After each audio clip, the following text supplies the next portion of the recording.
to a young woman who's raised serious questions about the cockpit behaviour of one of the pilots from the Malaysian Airlines jet missing with 239 people on board.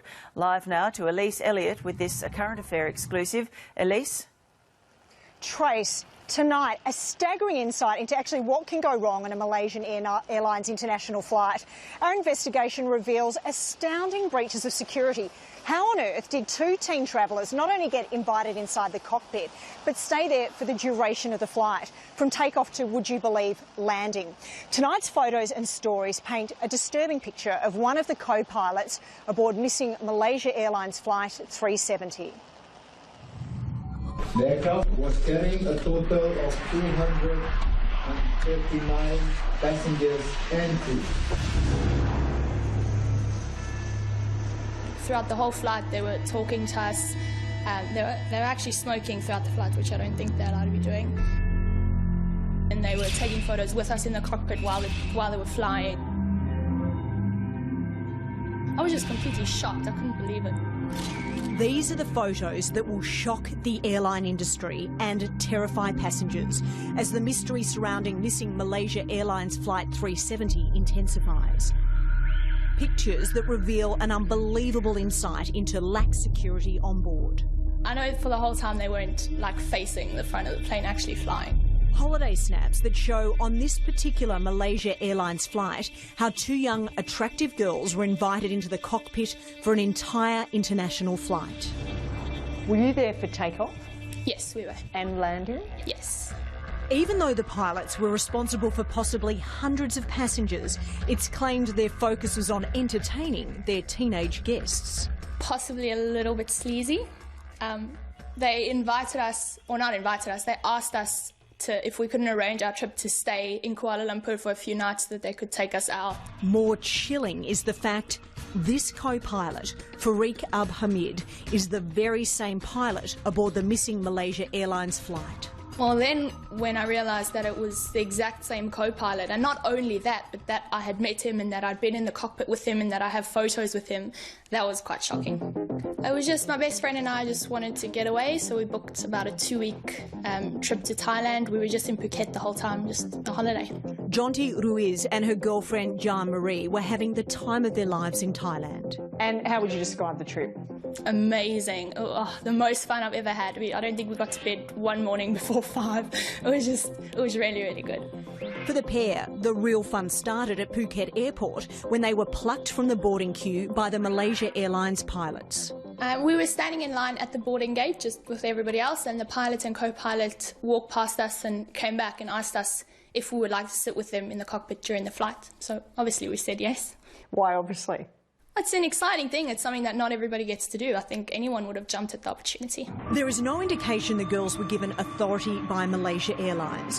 When a Current Affair contacted the airline in Malaysia, we were told by a spokesperson under no circumstances are passengers permitted in the cockpit, and certainly not during takeoff and landing. Despite this, once seated on the plane and before takeoff, an air steward came to fetch the girls from their seats. Did the air steward seem at all surprised you were invited up the front into the cockpit? I actually think the air steward helped us to fold out the jump seat, so she knew that we were going to be sitting in there and she didn't seem like it was anything unusual. Did the pilot seem familiar with having people in the cockpit? It didn't seem unusual to them. I think they might have before invited people into the cockpit with them. It's an astounding breach of security that two young holidaymakers were allowed in the cockpit for pre-flight and takeoff, as these photos show. We were sitting on a pretty uncomfortable seat behind the pilot, and throughout the whole flight they were talking to us. They were actually smoking throughout the flight, which I don't think they're allowed to be doing. At one stage they were pretty much turned around in their seats talking to us, and they were so engaged in conversation that he took my friend's hand and he was looking at her palm and said, "Oh, your hand's very creased, that means you're a very creative person," and he commented on her nail polish and stuff like that. Jonty, who is travelling in Australia for a year, emailed a Current Affair with this startling insight into questionable practice aboard this flight. Why have you decided to come forward and speak about this? It seems like everybody's completely in the dark and nobody has any information. So I thought the tiny bit that I have, I just want to share, and maybe it can help with something. And I'm really not saying that I think that the co-pilot was in the wrong in this flight at all. It could have been absolutely anything, but this is just a little bit of information that I have. Co-pilot Fareeq Abdul Hamid is one of 239 people on board Flight 370 when it disappeared en route to Beijing from KL on Saturday. He's 27 years old. His position, first officer with Malaysia Airlines. He joined in 2007. He's racked up 2,763 flying hours. Despite the fact smoking is banned for passengers, the rules did not apply to the men in the cockpit. And you didn't mind being in a cockpit with smoking? Oh, no, we didn't. My friend and I said to each other in Afrikaans that, like, I wish they'd stop smoking, because it's a really small, confined space and neither of us smoke, so it was a bit annoying, but can't exactly tell a pilot to stop smoking. Looking at these photos, it looks like something that maybe should be happening in a bar, not in a cockpit. Did you feel safe?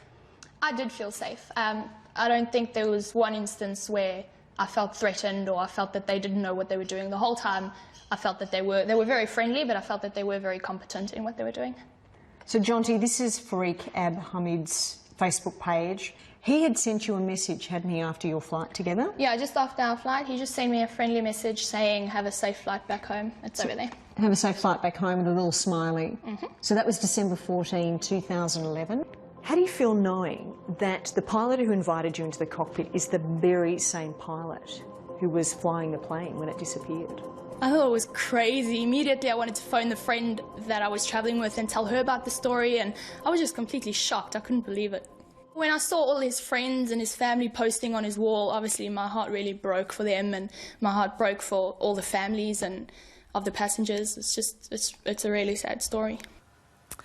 And 4 days on, there is still no sign of any wreckage and no clear indication of why flight MH370 disappeared.